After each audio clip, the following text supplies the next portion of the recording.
Hey there, squids and kids. It's CrashMat104 talking into the void here.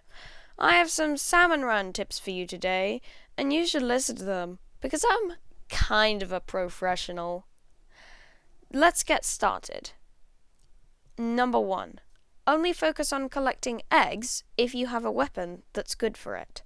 Weapons that are good for collecting eggs have high mobility, high turf coverage, and high fire rate. Number 2. This one only applies to professional because it's not useful for everyone, but it is still important. Trust your teammates.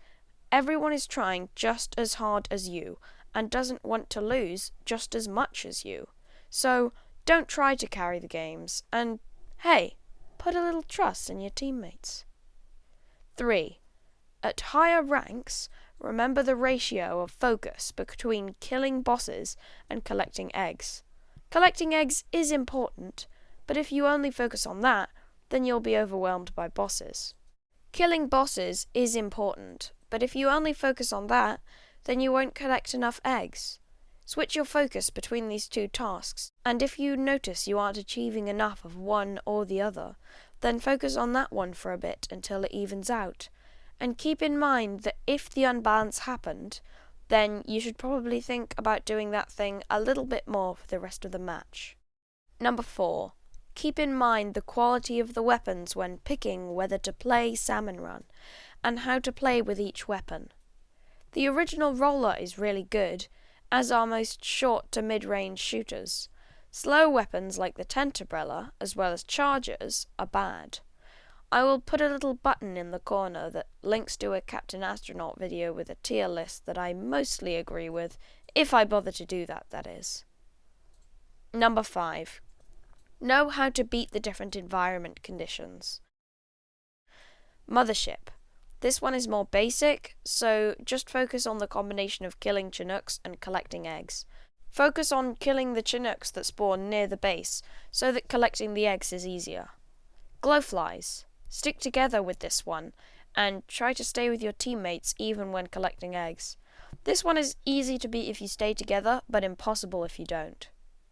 Gorilla. When gorillas come up, focus on getting lots of eggs at the start, because when there are lots of gorillas coming at you, then you can't afford to be scrambling for eggs. None of the other events really require you to play any differently, so don't worry too much about them. Number 6. Stay aware of the next few rotations, so that if there's a good one, you can catch it. Weapons such as mentioned earlier are good to look out for, as well as maps. For example, that really tall map isn't that great as the traversal times are long and high tide limits space so much. You can check this info on the Nintendo Switch Online app. 7. Each of the bosses has one of two things, either not much health or a weakness that allows you to kill them quickly. Let's go through the list. Steelheads can be killed quickly when their head bomb is attached to them. This is one-shotted by all chargers except for Bamboozler, so if you have a charger, then focus on steelheads. Steel eels are, in my opinion, the easiest boss salmonid, except at low tide. All you have to do is weave around them and shoot the little guy. This one's especially easy if you have a friend. Scrappers are annoying when there are lots of regular salmonids. Shoot its back, and if you can't, shoot its front until the armor falls off. Stingers are the toughest during high difficulty levels. There's not really much to say here, just shoot them. Moors are easily disabled with a bomb. This is so easy, in fact, that you should never kill one by shooting if you can avoid it, which is most of the time. Drizzlers have the most health that you have to kill, because the only way to one-shot them is to shoot their projectile back at them. This is mostly impossible and regularly impractical due to the fact that you have to be standing at just the right angle and just the right distance in relation to them, so just shoot the Drizzler. Do still shoot the projectiles down though, because that stops the rain. Flyfish is the most bullying boss in the game. At high levels, it's suggested to just kill one of the two launchers and leave the flyfish in a weakened state, but that's only really necessary at hazard level max.